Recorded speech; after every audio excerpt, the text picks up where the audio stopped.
Знаете ли, че един автомобил буквално накара хората да мислят, че виждат НЛО на пътя?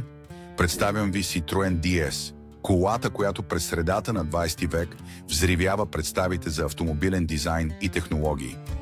Легендата започва на Парижкия автосалон, където за един ден са направени над 12 000 поръчки. Абсолютен рекорд за времето си и доказателство за революционния и характер. Какво прави Citroën толкова специален? Първо, неговото хидропневматично окачване. Революционна система, която осигурява невероятно меко возене и автоматично регулиране на височината според пътните условия.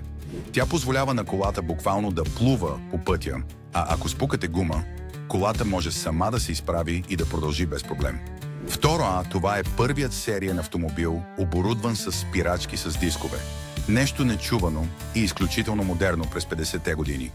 Освен това, аеродинамичният му дизайн е толкова напредничав, че дори днес изглежда футуристично и вдъхновява автомобилните дизайнери.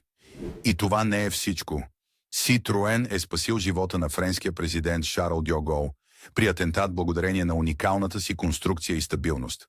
Коя кола или марка искате да разгледаме следваща? Фоло за още факти.